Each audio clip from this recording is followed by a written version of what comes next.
Hello மக்களே, இன்றைக்கி வீடியோவில் என்ன பார்க்க போகிறோம்னா பால் பூரி தான் பார்க்க போகிறோம். அது எப்படி செய்யுதுன்னு பார்த்துக்கலாம் வாங்க. அரை கப்பு ரவை, வறுக்காத ரவை சேர்த்து அரைச்சிக்கலாம். இப்போ அரைச்ச ரவையை நம்ம கிண்ணத்தில் சேர்த்துக்கலாம். அரை கப்பு மைதா சேர்த்துக்கலாம். ஒரு சிட்டிகை உப்பு சேர்த்துக்கலாம். ஒரு ஸ்பூன் நெய் சேர்த்துக்கலாம். இதை நல்லா பிசைஞ்சு விட்டுக்கலாம்.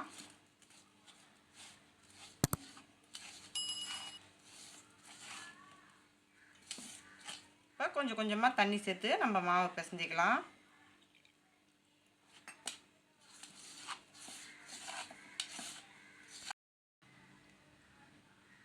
கொஞ்சம் கொஞ்சமாக தண்ணி தெளித்து மாவை பிசைஞ்சிக்கோங்க. ஒரேடியாக ஊற்ற வேணாம்.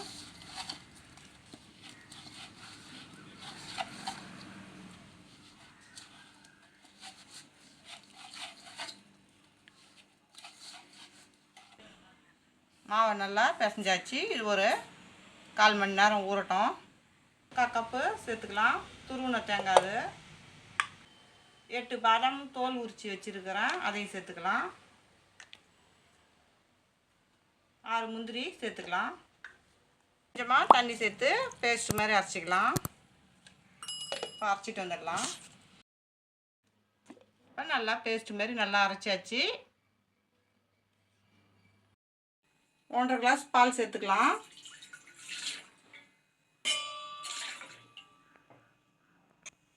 பாலை ஊற்றினோடனே கிண்டி விடுங்க, ஏன்னா அடி பிடிக்கும். இது நல்லா கொஞ்சம் சுண்டாக காய்ச்சணும்.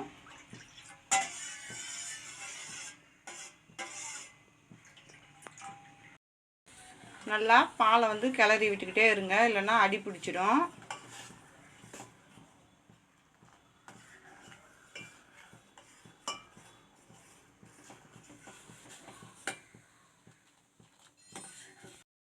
சர்க்கரை சேர்த்துக்கலாம். இதையும் சேர்த்து நல்லா கலந்து விட்டுக்கலாம்.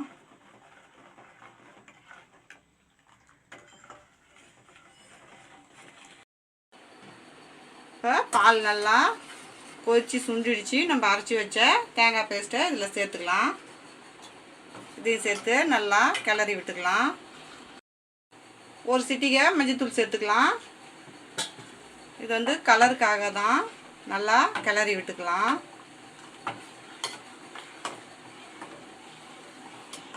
அதை நல்லா கிளறி விடுங்க. பாதாம் முந்திரிலாம் நம்ம போடுறதுனால இன்னும் நல்லா டேஸ்ட்டாக இருக்கும். அது இதை நம்ம இறக்கி வச்சிடலாம். மாவு தூவிக்கலாம்.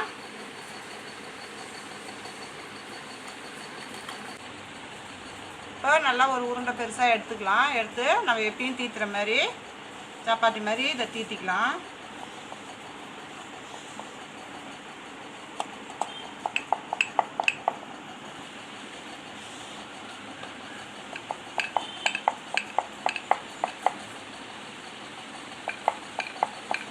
மூடி வச்சு இதை ரவுண்ட் ஷேப்புக்கு கட் பண்ணிக்கலாம். நம்ம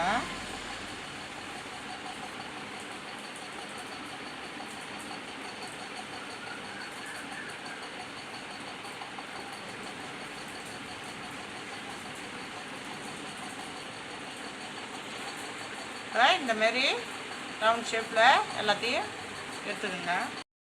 இப்போ மறுபடியும் எல்லாத்தையும் அதேமாரி தீத்தி எடுத்துக்கலாம். நம்ம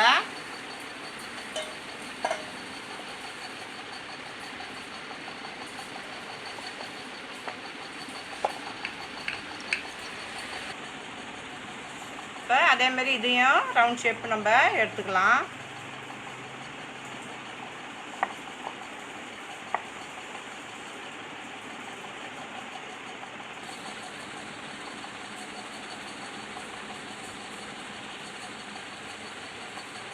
எண்ணெய் காஞ்சிடுச்சு. நம்ம பூரியை போட்டு பொரிச்சு எடுத்துக்கலாம். நல்லா இப்படி ப்ரெஸ் பண்ணி விடுங்க. அப்போ தான் பூரி உப்புலாக வரும். பாருங்கள்.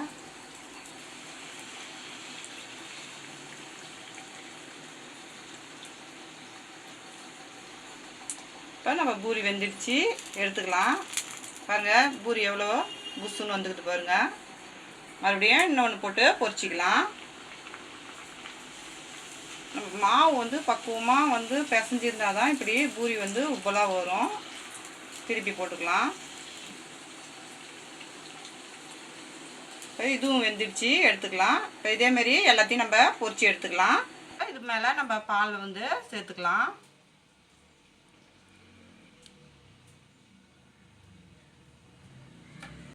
நம்மளுடைய சுவையான பால் பூரி சூப்பராக ரெடி ஆயிடுச்சு. இந்த வீடியோ பிடிச்சிருந்துன்னா லைக் பண்ணுங்கள், ஷேர் பண்ணுங்கள், கமெண்ட் பண்ணுங்கள். மறக்காம நம்ம சேனலை சப்ஸ்கிரைப் பண்ணிட்டு பக்கத்தில் இருக்க பெல் ஐக்கான் கிளிக் பண்ணி ஆளுன்னு கொடுத்துருங்க. தேங்க்ஸ் ஃபார் வாட்சிங்.